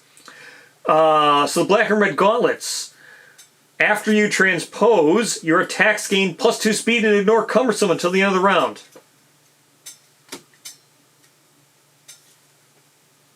Yeah, it's like this. Black and red greaves. Increase all knockback you suffer by 4. You have +2 evasion while you have 5 or more resin gear in your gear grid. What's resin gear? Well, the black and red armor is resin gear. I think it goes like this. Yeah, like this. That's it. That's how it goes, and then this one goes here, like this. So the black and red greaves, and then the cloak. Hold on, let me grab a cloak. There's the cloak. And the cloak, you want this, right? Yeah. So cloak, this and this. Yeah. That's how you want to set up your thing, right? Is all in on camera? Good, I'm glad you enjoy Kingdom Death. I think, yes. Looking at, it's not all completely on screen, but that's how you'd want to build this, so you get most of the stuff. You'd need something here to connect this blue, likely, but you don't need it. But that's how it would work the best way, leaving you 3 spaces to put whatever you want. And then you'd have the black and red. So that's black and red armor. I can confirm the most thing that you would ever want confirmed. I will confirm it right now. Resin and thread are so much easier to get than copper. So much easier to get than copper. Yeah, I'm getting a red incursion right now. So black and red armor, here's the full set. You do require the cloak, that's why I put it in the thing to show it off. Do not gain bleed tokens from red cloak. Did I show red cloak? Well, here's red cloak, if I didn't show it. Accessory, selfish. At the start of your act, gain a bleeding token, then red incursion. I'll talk about red incursion. Oh yeah, so red incursion is how you get resin. It's the hunt event. It's much better than having... Right here. So red incursion, it's a hunt event. you do red incursion, you do the hunt event. It's like getting copper, but it's so much easier than getting copper. Resin is so much easier than getting copper. Red incursion is like the most generous thing I've ever seen. So black and red armor. Transpose. When an opportunity permits, so that's a survival opportunity, spend 2 survival to swap spaces with a survivor wearing a red cloak. Limit once per round. So, red cloaks, yeah, you can teleport around with red cloaks between survivors who have red cloaks. And yes, the expansion does include 4 red cloaks. So you can get all 4 of your survivors with red cloaks. So yes, resin is so much easier to get than copper. It's so much more generous. So that means you can teleport in. What else can you do with this? Well, here's the innovation that you get. Trick transport. Survival limit 1. When survivors depart, set aside an additional additional gear grid that has a full black and red armor set. When you perform transpose, you may swap with an ally waiting at home. Nominate a survivor in the settlement to use the set-aside gear grid. They depart with it, taking your place on the showdown board and return to the settlement. So, you set aside, so this is, again, set aside an additional gear grid that has full black and red. So you're setting aside a 5th gear grid that has full black and red. And then, when you perform transpose, you may swap with an ally at home. So, you would need another way of doing transpose. And then, you swap with someone at home. Nominate a survivor, and they swap in. So, yes. This is so hard to pull off. I don't know how you would ever pull this off. But if you found a way to pull it off, you, in theory, could get a 5th full survivor somehow. Very rarely, but if you could pull it off. Pariah has a very niche need for it. But Pariah does come with an extra gear grid. You can get a... Yeah, well, apparently not. See, everybody thinks that. You would think that. Everybody, that's a very common thing that everybody has mentioned, that yes, you would depart with someone who doesn't want to trigger the aftermath, and then you would transpose them back home so they don't experience the aftermath. But it's been confirmed that you just do the aftermath with someone who's not even part of the showdown anyway. So they'd still do the aftermath. Yeah. Most people would think you wouldn't do the aftermath if you're in the settlement, but it's been confirmed you do, so you can't really escape aftermath stuff. Totally not like... not how you'd think it would work, but I guess that is how it works. Very weird. So, this is the stuff that you can make from fighting red witches during their story events. Hyperelastic bow. This has aim, which is on the catgut bow. Aim, cumbersome, range 2. Increase the range of this by your permanent strength up to a maximum of range 10. So, crazy. You get 3 of these because, again, these are the things you can make at the settlement crafting, kind of like Slenderman does with his light forging. Hyperelastic shield, block 1. The first time you block a hit with this, each showdown, suffer knockback 4 and ignore all remaining unresolved hits. Interesting. Not super great against Black Knight, but interesting. And then Hyperelastic shield. This was on one of the Pariah grids at Gen Con, or last year. When you fail to wound a hit location with this, after performing any reaction, draw another hit location. Limit once per attack. So, that is the Red Witch stuff. Again, if you want to see Red Witches being fought, Deno is fighting them right now, the level 3 version. Also, Deno has already fought level 1, 2, and 3 on his channel for Pariah, and he's fought, now will have fought in the level 1, 2, and 3 of Red Witches on his channel as well. He is an absolute legend. Everyone should go subscribe to Trent Denison's YouTube channel, or Deno Twitch channel. I think he's live, probably still live right now on Twitch while I put this away. And then we will do Goth.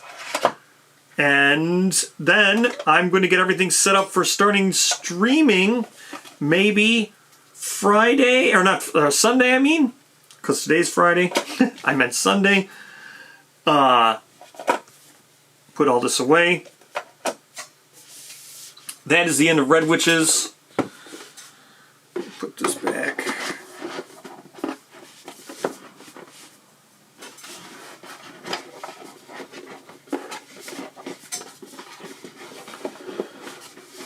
Yes, Big Deno Pates on YouTube. So, and then it's probably...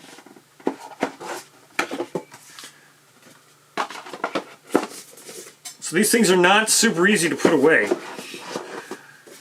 But, again, I'm so glad we have them rather than not having them. And I got a sleeve and paint. So while I'm packing this up, I think I was going to do, I think, probably Croc. I think Croc, we do Croc Lope. Maybe we do Croc Lope Sunstalker. Maybe, no, Croc Lope. I don't want Sunstalker because it doesn't have any random terrain. I want to use Gatherism. Croc Lope.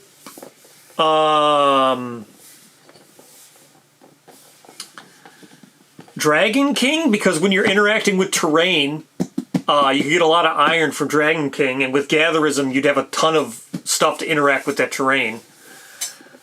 So maybe Croc Lope,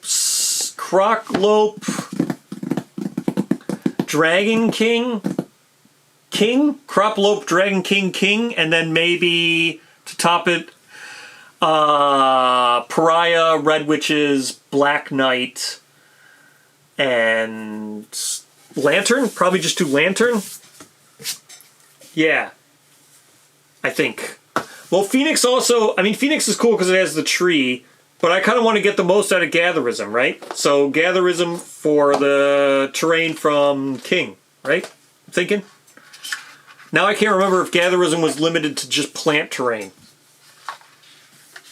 Now I can't remember. I'll have to look, because I got to sleeve all this stuff, so we got to look. Next, we have Goth. So, Goth is Lantern Year 3, I think it was? Lantern Year 4. So, Candy is 4. No, not Candy and Cole. It will probably be Goth. Probably Goth. Yeah, but with King, one, I just run it the way Taste said it's going to be in the future, where they're just not going to have that forcing you to fight a level 3 of your node 3 and 4. That's what Taste said. So forced level 3 fights of your node 3 and 4 will probably be removed in the future for Lantern.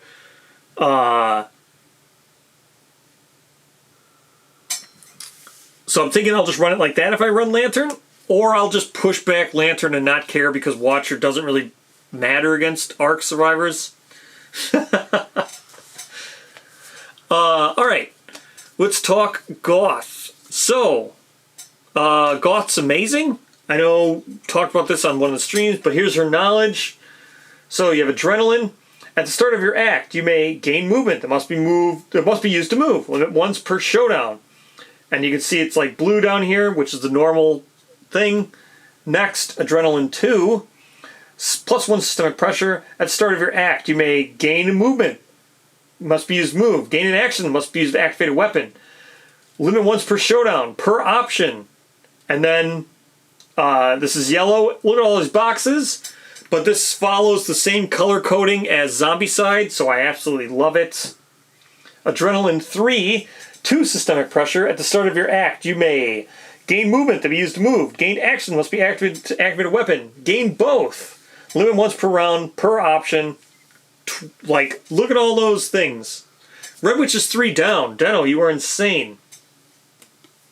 I'm just about done here. I'm going through Goth. Gold Smoke. Oh, you're doing Gold Smoke Night too. Alright, so everyone's going to go watch Deno just clear up Gold Smoke Night. I really wanted to use that shield. Deno, did you use that shield? I want to watch you use that shield. The obelisk one. Did you mess around with it? Adrenaline 4. Plus 3 stomach pressure. At the start of your act, you may gain movement, must be used to move. Gain action, must be used to activate a weapon. Gain both. Gain either plus 1 strength token or plus 1 speed token, or all 3 to all hit locations. That's Goth's knowledge. So cool. I love Goth's knowledge just because it's such like an homage to Zombicide. I'm not going to show this one because it's a spoiler. I don't know why they showed that on the shop page. They really should have blurred it. I'm not going to show any of the innovations from Goth because they're using the last showdown. Alright. Novice group on People of the Lantern. They slayed the Watcher and never went out to Lion God. Thought about letting them get a level 1 and 2 fight. Still not to get the fun. Yeah, that's the thing with Lion God. Like, if you don't fight it, Lantern Year 20 in People of the Lantern, it kind of sucks because the level 3 reward, the Lion statue, is terrible. You definitely want the Necromancer's Eye, which is only from a level 1, which is crazy to me that it's like that, but it is what it is. Next, we have Adrenaline. This is non-Arc Survivor campaign only. At the start of your act, you may gain movement that must be used to move. Gain action that must be used to activate a weapon. Limit once per showdown per option. This is an amazing fighting art. Love this fighting art. Absolutely amazing. Well, hello, Silver. Look at Goth's weapons here. So for Goth's weapons, we have Common Katana, Silent Weapon. When you attack with this, cancel all reaction failures during your attack if you have no noisy gear in your grid. Very easy to do. Rapture Bracelet. This is accessory Selfish. At the end of your attack with a melee weapon, if you are standing, make another attack with the same weapon. It gains slow for this attack. I love this weapon. Or not weapon. This is so good.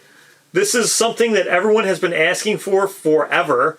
Some way to use high-speed paired weapons or high-speed weapons safely more than once when you surge and stuff. Yes. So this bracelet that adds slow to your next attack is so amazing. I love the idea of this. Such a cool thing. I'm glad that katanas with speed can benefit from the fact that you can make them slow on a second surge. So, awesome. Goth doesn't have much. She has more stuff, but I don't want to spoil it or talk about it, really. I don't know why they included these things on the shop listing, but Goth is very cool. I think I'm going to use Goth. I don't know if I can get Goth painted. I think maybe I can get Goth painted before I play on Sunday. Goth and Candy are the easiest ones to paint. Aeneas would probably take me a minute to paint. But with that, I'll also be using False Messengers on the stream. At least for the first stream, I'll use False Messengers. I don't know if I can stand to use False Messengers all the time. Those disorders are really bad, and I have really bad luck, and I usually draw them. I'll draw like the worst thing all the time, and I don't think I could live through a campaign where I'm going to be drawing those disorders all the time. Those False Messengers disorders are really bad. Marrowism, yes, for sure, keep winning Marrowism. So that's all the new stuff. Again, I'm not going to go through the books and spoil how all the fights work. If you want that, you can go watch Deno on his YouTube channel. He's already played 3 Pariahs and now all 3 the Red Witch levels. If you want to see how the entire fight works, I don't want to spoil the whole thing. One, for myself, because I want to be able to play it blind. No, you do not only gain them from the event. They get added to your deck. No, they just get added to the deck. I'll pull it out, Dantham. I know you missed it, but Dantham, you can also check the Discord. I already did everything and put it in the Discord. You can check the pillar card, but I will pull out the pillar card one more time here because I gotta sleeve this stuff anyway. But here you go. There's the pillar card. Add the settlement event, and then add all disorders with the messenger keyword to your disorder deck. So they're just in there. Using the pillar, add all. Once you add the pillar, you add the disorders. They're in there from year 1. You could get them in the prologue.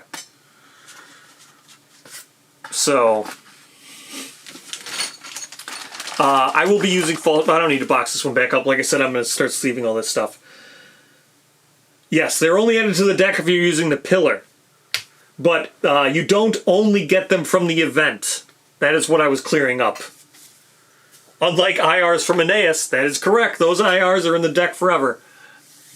Same with that useless fighting art.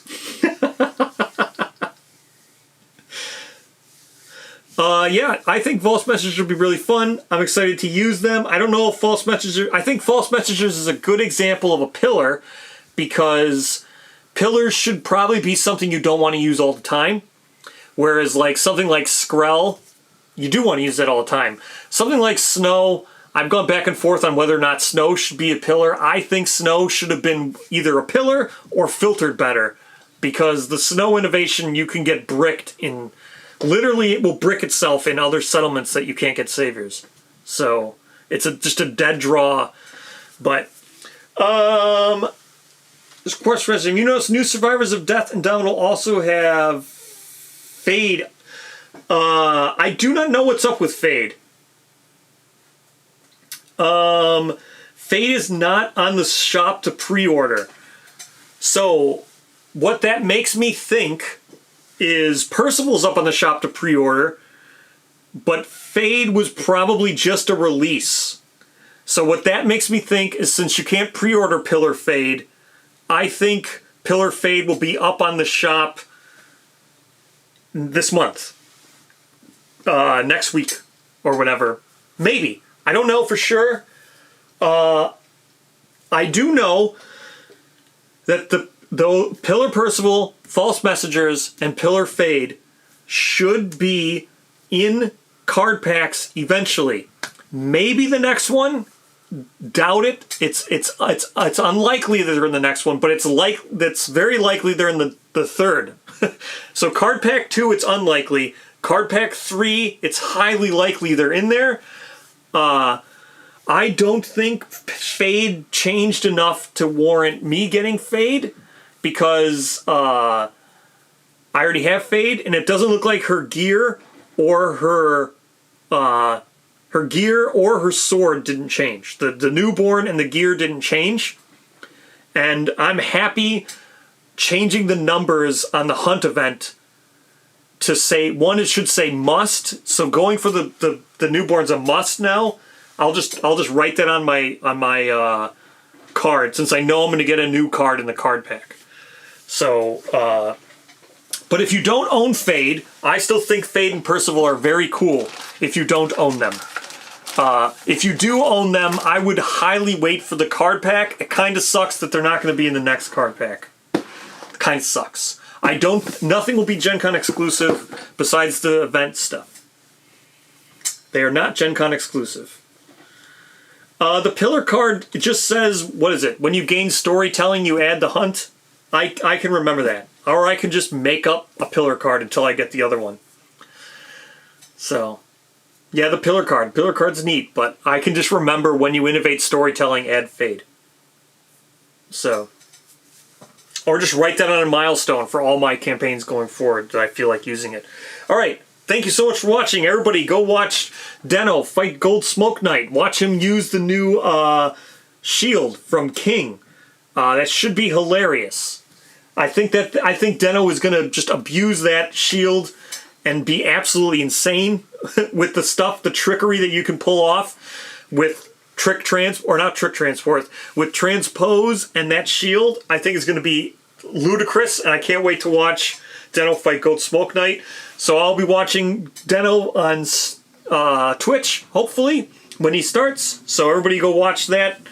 Other than that, I am now done. Heatwave Pillar. No, Heatwave Pillar's beta. Maybe when it comes out I'll get it, but Heatwave Pillar is crazy. Alright, goodbye everyone. Goodbye.